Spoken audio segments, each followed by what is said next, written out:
Hello student, welcome to physics दुनिया। इस class में हम नीट एंट्रेंस का 2013 से लेकर 2019 के अंदर इलेक्ट्रोस्टैटिक से जो भी क्वेश्चन आया था वो हम डिस्कशन करेंगे। ठीक है, तो आज का क्लास स्टार्ट करते हैं। 2013 में इलेक्ट्रोस्टैटिक से एक क्वेश्चन आया था।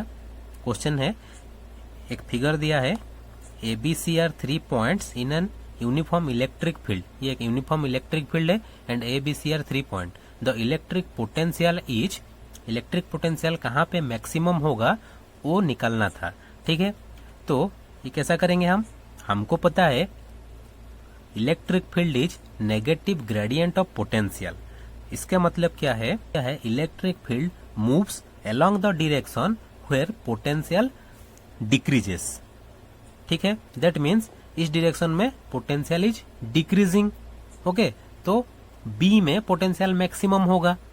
ठीक है, पोटेंशियल डिक्रीज कर रहा है, दैट मीन्स यहाँ पर ज्यादा पोटेंशियल होगा, यहाँ पर कम पोटेंशियल होगा। ओके, तो नेक्स्ट 2014 का क्वेश्चन देखेंगे। In a region potential is represented by V is equal to, potential का फंक्शन दिया है where V is in volt, XYZ are in meter. The electric force experienced by a charge of 2 coulomb situated at point 111 each कितना होगा हम निकालेंगे। ठीक है, तो एक चार्ज प्लेस किया गया है, उसके ऊपर कितना फोर्स एक्ट हो रहा है वो हम निकालेंगे। हमको पोटेंशियल दिया है, तो इसके लिए हमको फर्स्ट इलेक्ट्रिक फील्ड चाहिए, तो हम फर्स्ट इलेक्ट्रिक फील्ड निकाल देते हैं। हमको पता है electric field is negative gradient of potential. ठीक है, दैट मीन्स ग्रेडियंट का मतलब क्या होता है, del x del by del x plus J cap del by del y plus k cap del by del z of V. Okay, that means ये क्या है, minus i del V by del x plus j del V by del y plus k del V by del z. Okay, तो first हम del V by del x निकालते हैं। Del V by del x कितना हो जाएगा, ये partial derivative है, इसका डेरिवेटिव अगर करेंगे तो 6s का डेरिवेटिव 6 माइनस 8xy में x के रेस्पेक्ट में डेरिवेटिव करने से बाकी जो सारा रहता है वो कांस्टेंट हो जाता है, तो माइनस 8y कांस्टेंट। ठीक है, यहाँ पर x नहीं है तो इसका डेरिवेटिव 0 हो जाएगा। Similarly del V by del Y क्या हो जाएगा, इसका डेरिवेटिव 0 हो गया। यहाँ पर माइनस 8x, यहाँ से माइनस 8 प्लस यहाँ से 6z। ठीक है, del V by del Z क्या हो जाएगा, जेड नहीं है इसका डेरिवेटिव 0, यहाँ पर भी जेड नहीं है 0, यहाँ पर भी जेड नहीं है इसका भी डेरिवेटिव 0, यहाँ पर है तो जेड को छोड़ के बाकी जो सारा है वो कांस्टेंट हो जाएगा, तो 6y। ठीक है, अब क्या करेंगे, यहाँ पर पुट कर देंगे, तो इलेक्ट्रिक फील्ड क्या हो जाएगा, minus i 6 minus 8y plus j minus 8x minus 8 plus 6z plus k 6y। ठीक है, अब क्या करेंगे, पॉइंट दिया है 111, ये पॉइंट को पुट कर देंगे। तो पॉइंट पुट करके सॉल्व करने से क्या हो जाएगा, आई ये 6 minus 8 minus 2, okay, plus j minus 8 minus 8 minus 16 plus 6 minus 10 plus k into 6। Okay, और इसको सॉल्व करके लिख देने से 2i cap plus 10j cap minus 6k cap. ठीक है, इतना होगा इलेक्ट्रिक फील्ड। तो फोर्स कितना हो जाएगा, F is equal to QE होता है, that is 2 into 2i cap plus 10j cap minus 6k cap equal to 4i cap plus 20j cap minus 12k cap. लेकिन हमको मैग्नीट्यूड निकालना है, तो ये हो जाएगा 4 का स्क्वायर प्लस 20 का स्क्वायर प्लस 12 का स्क्वायर का root over is equal to इतना न्यूटन। ठीक है, next question, a conducting sphere of radius r is given a charge q, the electric potential and electric field at the center of the sphere r, option दिया है, कितना होगा हम निकालेंगे। ठीक है, तो यहाँ पर ये इंपॉर्टेंट है, कंडक्टिंग स्फीयर। ओके, तो एक conducting sphere is same as a spherical shell. Okay, तो स्पेरिकल सेल के अंदर inside the spherical shell electric field 0 होता है। ओके, तो यहाँ पर भी इलेक्ट्रिक फील्ड इनसाइड और एट द सेंटर 0 होगा।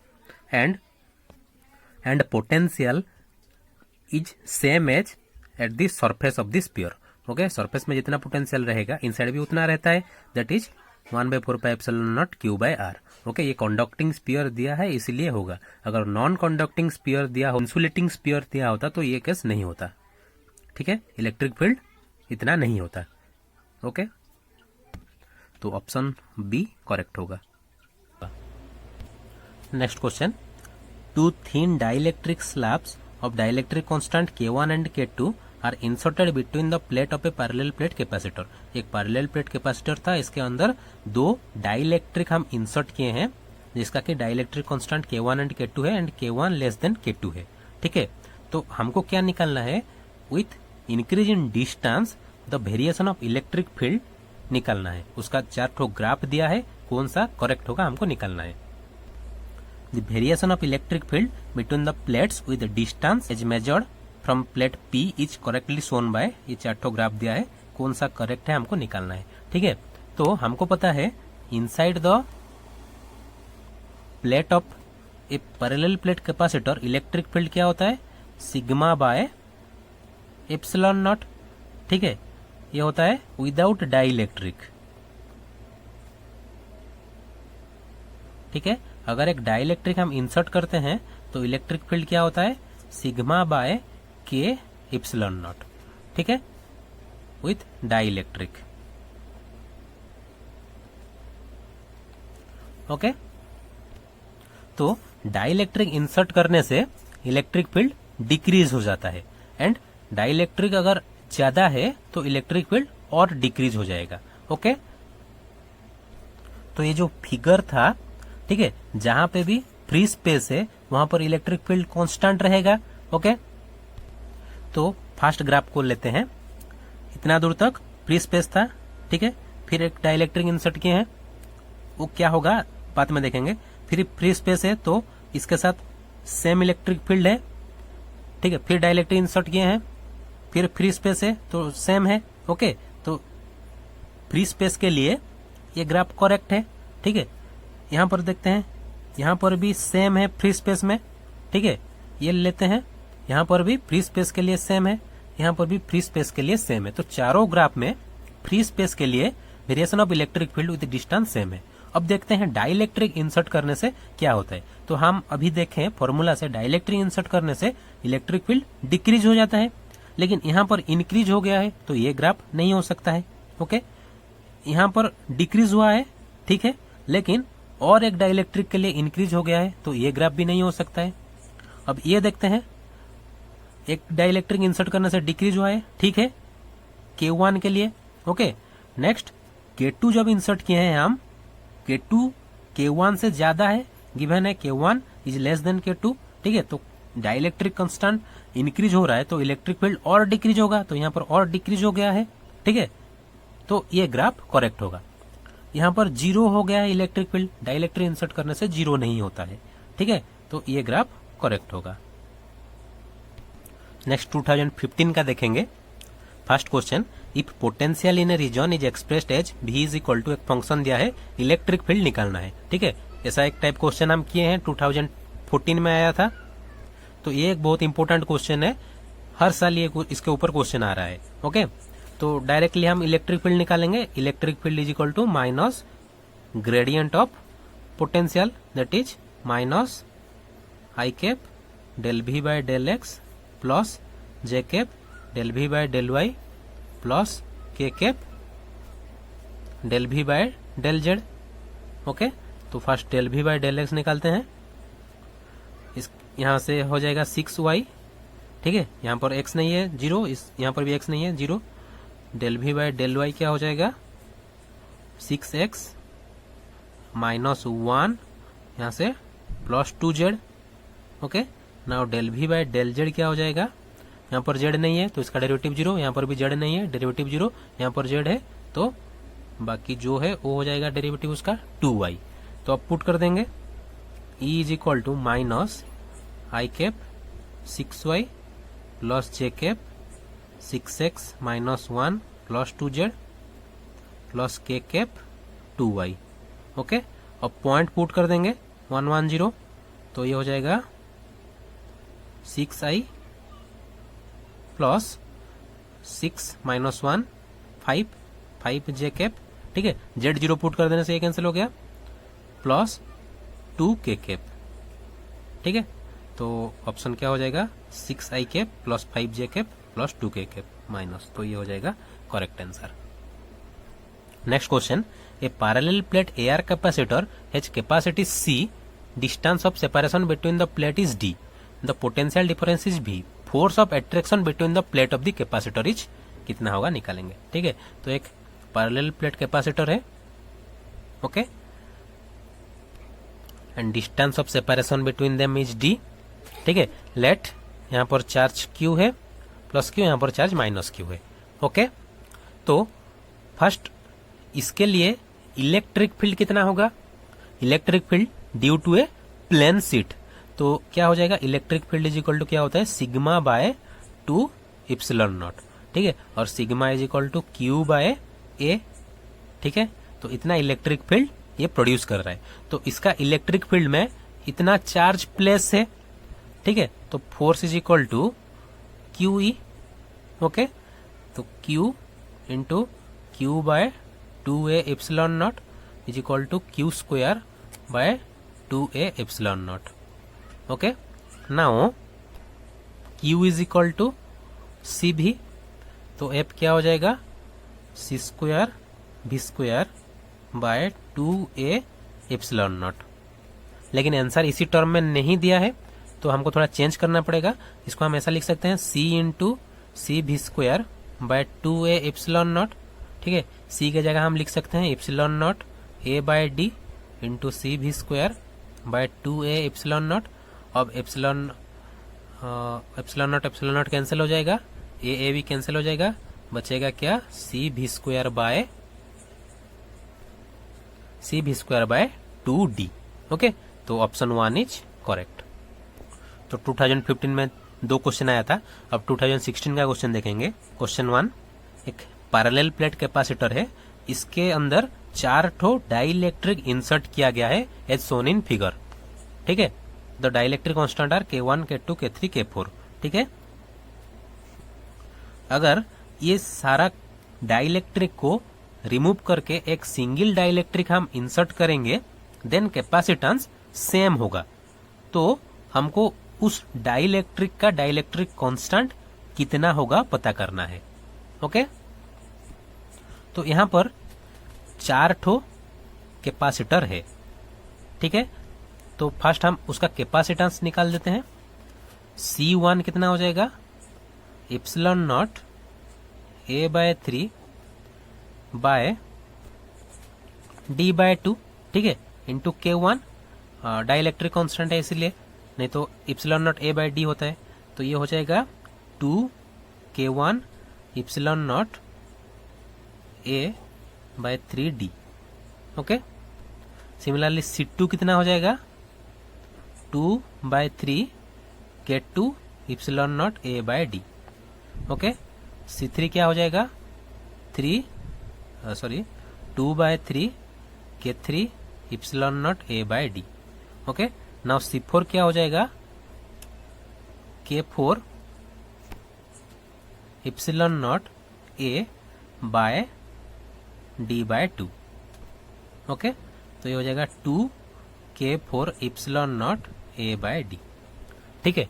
अब C1, C2 and C3 are in parallel, तो इनका इफेक्टिव अगर हम निकालेंगे तो क्या हो जाएगा Cp is equal to C1 plus C2 plus C3 होता है, ठीक है, इज इक्वल टू सारा में epsilon naught A by D है, अगर कॉमन ले जाएंगे तो क्या हो जाएगा 2 by 3 K1 plus 2 by 3 K2 plus 2 by 3 K3, okay. तो 2 बाय 3 भी हम कॉमन ले जाते हैं, 2 by 3 epsilon naught A by D K1 plus K2 plus K3, ठीक है। नाउ ये जो तीनों का कॉम्बिनेशन एंड C4, ये दोनों अब सीरीज में है, ठीक है। अगर एरिया डिफरेंट हो रहा है तो पैरेलल होता है, एंड एरिया अगर सेम हो रहा है तो सीरीज होता है।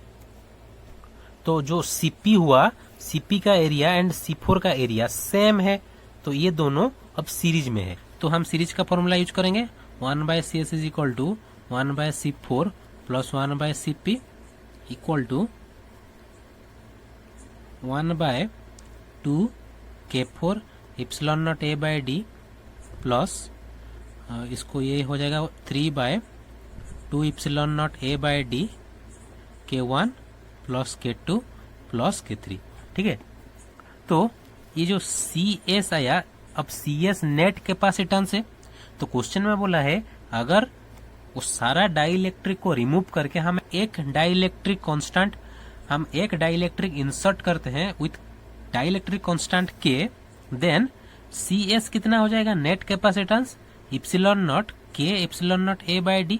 ठीक है, तो अब यहाँ पर अगर पुट कर देंगे तो 1/CS की जगह ये हो जाएगा 1/K epsilon naught A/D equal to 1/2K4 epsilon naught A/D plus 3/2 epsilon naught A/D K1 plus K2 plus K3। Now epsilon naught A/D सारा में है तो कैंसिल हो जाएगा, 1/K is equal to 1/2K4 plus 3/2 K1 plus K2 plus K3। Now 2 common लेके अगर इधर ले आएंगे तो 2/K is equal to 1/K4 plus 3/K1 plus K2 plus K3। ठीक है, ऑप्शन में ये दिया था। ओके, ऐसा करके करना है।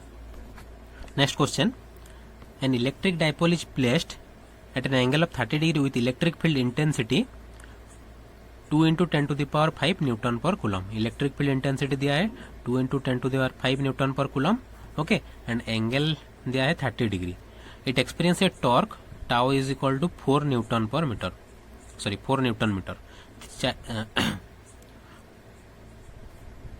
The charge on the dipole, charge निकालना है if length of the dipole is, length दे दिया है 2 सेंटीमीटर। ठीक है, इसको मीटर में कर लेते हैं, 2 × 10⁻² मीटर। ना हमको पता है tau equals to PE sine theta, तो 4 is equal to P is equal to Q × L × E sine 30। This implies 4 is equal to, charge निकालना है, लेंथ 2 × 10⁻² इंटू 2 × 10⁵ इंटू साइन 30 1/2।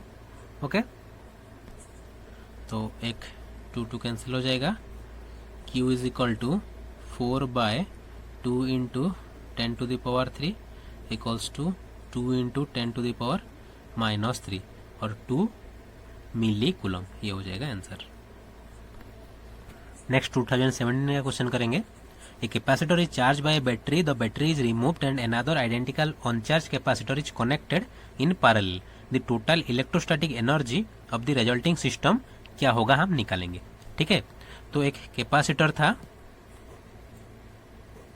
इसको हम चार्ज किए।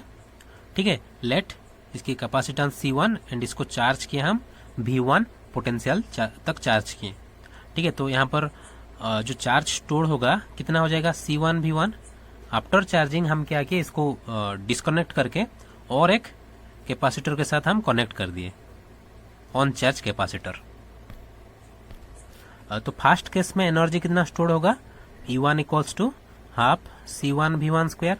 ठीक है, जब एक ऑन चार्ज कैपेसिटर को हम कनेक्ट कर दिए, इसका भी कैपेसिटेंस C1 होगा क्योंकि आइडेंटिकल बोला है, तो क्या होगा, चार्ज फ्लो होगा।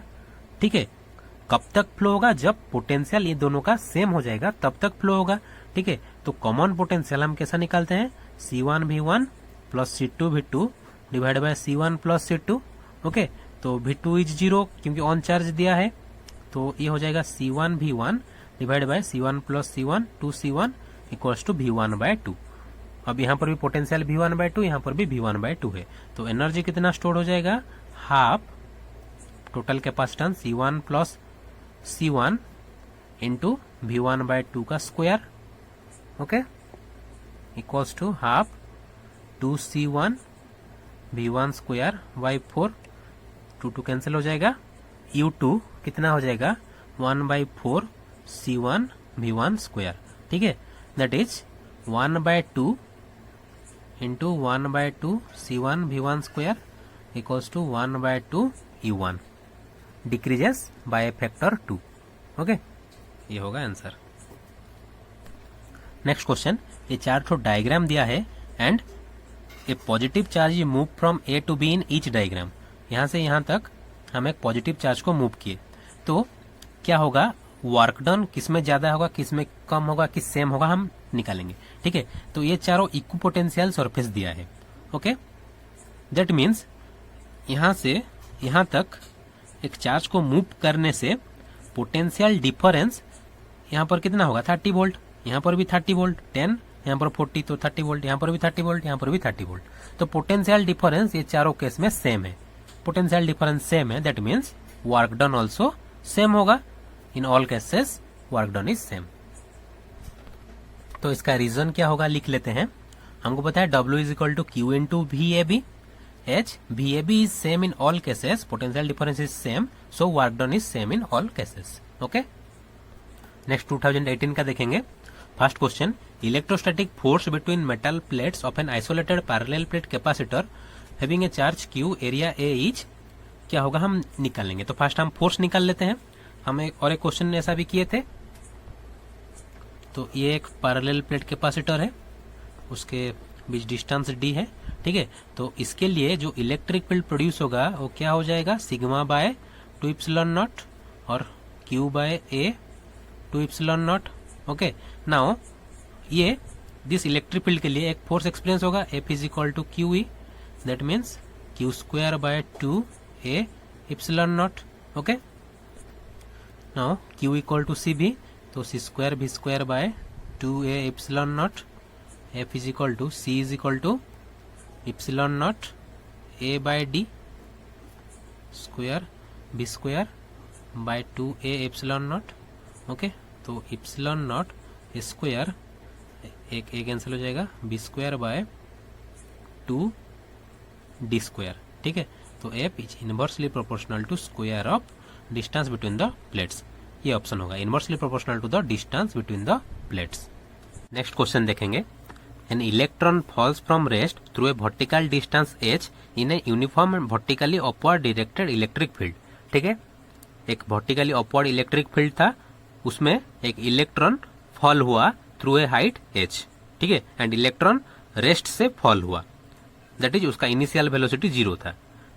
नेक्स्ट क्या हुआ, the direction of field is reversed and now a proton is allowed to fall from rest through same height. Electric field is reversed, that is vertically upward था, अब वर्टिकली डाउनवर्ड हो गया and एक proton को release किया गया from rest through same height. तो हमको निकालना क्या है, the time of fall of electron in comparison to time of fall of proton is, जो सिचुएशन दिया है उसको मैं फिगर में ड्रॉ किया हूं। ये एक इलेक्ट्रिक फील्ड है vertically upward and an electron from rest fall हो रहा है थ्रू ए हाइट h, ठीक है। सेकंड केस में क्या हुआ है, इलेक्ट्रिक फील्ड का डायरेक्शन रिवर्स हो गया है एंड एक प्रोटॉन फॉल हो रहा है थ्रू द सेम हाइट, ठीक है। तो जब इलेक्ट्रॉन फॉल हो रहा है तो इसके ऊपर एक फोर्स एक्सपीरियंस होगा and the direction of force is opposite to the electric field. हमको पता है जब एक इलेक्ट्रॉन, जब एक नेगेटिव चार्ज इलेक्ट्रिक फील्ड में मूव करता है तो उसके ऊपर जो फोर्स एक्ट होता है that is opposite to the electric field. तो फोर्स इधर एक्ट होगा Fe, ठीक है। दिस फोर्स के लिए इलेक्ट्रॉन को एक एक्सेलरेशन मिलेगा, इलेक्ट्रॉन एक्सेलरेटेड मोशन में मूव करेगा and that acceleration is given by A is equal to QE by M, ये हमको पता है। तो यहां पर क्या हो जाएगा, एक्सेलरेशन इक्वल टू इलेक्ट्रॉन का charge E, electric field E by ME। Magnitude लिए हैं यहां पर, ओके। तो अब टाइम निकालेंगे।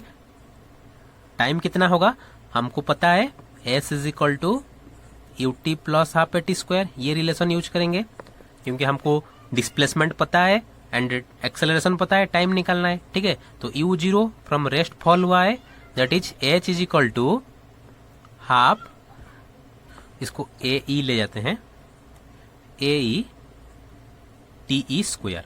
ओके, तो यहां से क्या हो जाएगा, सिमिलरली प्रोटॉन का एक्सेलरेशन कितना हो जाएगा, ई, उसका भी चार्ज ई होता है, into electric field divide by M P. Okay, अब इसका टाइम निकालेंगे, S is equal to U T plus half A T square. तो यू तो जीरो है, ये भी रेस्ट से फॉल हुआ है, तो ये जीरो हो गया, इसलिए half A P T P square. तो टीपी हो जाएगा 2h बाय एपी का root over. Now TE by TP क्या हो जाएगा, टीई बाय टीपी अगर करेंगे 2h कैंसिल हो जाएगा, एपी बाय एई हो जाएगा। ठीक, अब हमको पता है mass of proton is greater then mass of electron. Okay, तो मास ऑफ प्रोटॉन ज्यादा है मास ऑफ इलेक्ट्रॉन से, तो acceleration of proton inversely proportional to mass, तो acceleration of proton less than acceleration of electron होगा। Okay, तो a p less than a e हुआ, this implies time of fall of electron less than time of fall of proton. Okay, तो option ये हो जाएगा smaller. Next 2019 का question देखेंगे। 2 point charges A and B having charges plus Q and minus Q respectively are placed at certain distance apart and force acting between them is F. Okay, तो 2 point charge है, इसका charge plus Q, इसका charge minus Q. ठीक है, and इनके बीच distance late x है, इनके बीच जो फोर्स एक्ट हो रहा है that is F. If 25% of charge of A is transferred to B then force between the charges become कितना होगा। ओके, तो 25% चार्ज ट्रांसफर हो गया। ओके, तो चार्ज ऑन ए कितना हो जाएगा, Q था, 25% मतलब Q/4 ट्रांसफर हो गया, तो कितना हो जाएगा, 3Q/4 हो जाएगा। Okay, now charge on B कितना हो जाएगा, ट्रांसफर हुआ, ये एक्सेप्ट किया, इसमें माइनस Q था, प्लस Q/4 हो जाएगा। ठीक है, that is minus 3Q/4। Okay, initially force कितना था, Q² by x square. Okay, अब फोर्स कितना हो जाएगा, न्यू फोर्स कितना हो जाएगा, K 3Q/4 into 3Q/4 by x square is equal to K 9 की स्क्वायर बाय 16x स्क्वायर, और F dash is equal to K 9 by 16 Q square by x square. Okay, that is F dash is equal to 9 by 16 K Q square by x square की जगह हम F लिख सकते हैं, तो ये हो जाएगा answer option 4, 9f/16। Next question देखेंगे। 2 parallel infinite line charge with charge density plus lambda coulomb per meter and minus lambda coulomb per meter are placed at a distance of 2r. What is the electric field midway between the two line charges? Okay, तो ये दो line charge with charge density plus lambda minus lambda है and इनके बीच distance 2r है। ठीक है, तो हमको एक पॉइंट मिडवे, मिडिल में, ये दोनों लाइन चार्ज के मिडिल में एक पॉइंट है, यहाँ पर इलेक्ट्रिक फील्ड निकालना है। ठीक है, यहाँ पर इलेक्ट्रिक फील्ड निकालना है। ठीक है, तो electric field due to this line charge, उसका डायरेक्शन किधर होगा, इधर होगा। ओके, लेट उसको मैं E1 लिया।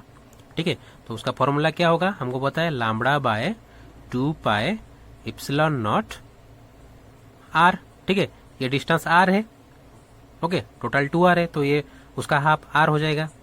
And electric field due to this line charge minus lambda, इसके लिए इलेक्ट्रिक फील्ड का डायरेक्शन किधर होगा, नेगेटिव के लिए 2r से चार्ज होता है, इसके लिए भी इधर होगा।